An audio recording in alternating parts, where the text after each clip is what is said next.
This is Stray, one of my newer games that I've played. I would like to mention I have not beaten this game yet, but I've gotten pretty far into it. Stray is a game where a cat falls into a dystopian world inhabited by robots.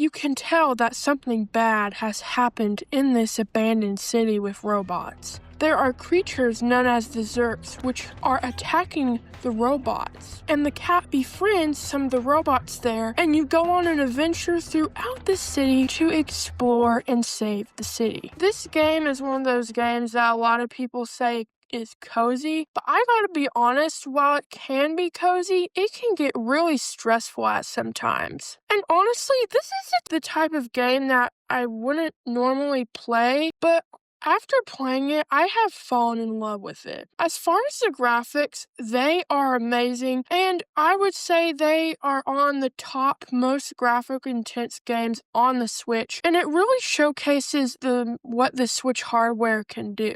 You start off up in this little loft area, and you have to interact with the cats and everything, and then eventually you start exploring. Later in the game, you'll have to go find this professor far off in the city, where he'll give you this device which will help you eliminate the Zurks. It's a very treacherous way getting there, as Zurks will flood the sewage pipes you have to go through. Once you meet this professor, he'll give you this device which will help with your exploration. You'll also meet this cute little robot which lost all of its memories.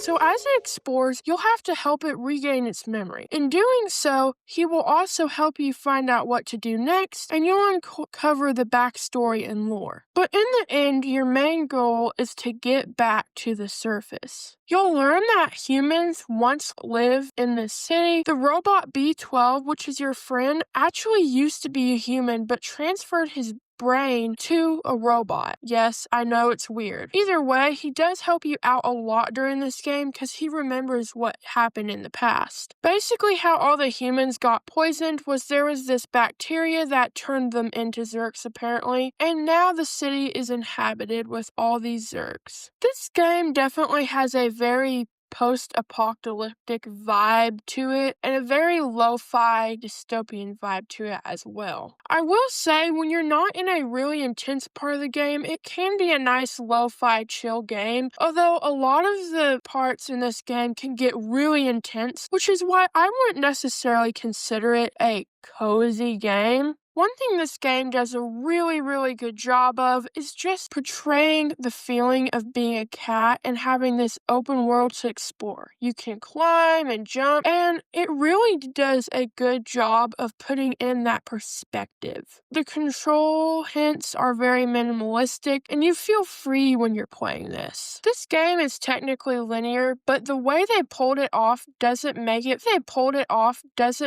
feel linear, as you have this cool city to explore. Like I mentioned in the beginning, I have not beaten this game yet because I'm stuck at this one part, and I have a bad habit of not playing games for a while once I get stuck, so hopefully I'll beat it soon. And yes, this game ranks 6 on my game rating list, and it's also the only third-party game on my list, which is a bit surprising. Now, this game is amazing, and frankly, I really don't have anything bad to say about it besides I wish it wasn't as intense. It would have ranked higher, it's just the rest of the games on this list just resonate with me more. And don't get me wrong, there's a lot of other third-party games on the Switch that are amazing. So on the last episode, I'll have an honorable mention part talking about some of those. And just touching back on the graphics, it really shocks me at how realistic they are. And it's only $38 on the Nintendo eShop, which for that price is an incredible value, because honestly, if I was the game publisher, I would have probably published this at $60 like most of the other full-fledged games. I mean, I guess it could be just because the game is short. It's not the longest game ever, but I still think it's worth $60 in my opinion. This game also makes you feel very isolated as the cat loses its family and can be very sad. Overall, I really do like this game. So that's my review of Stray. Overall, it is an amazing game, and I love it. So yeah, I guess we'll see what that glowing box has for me tomorrow. What's gonna be number 5th?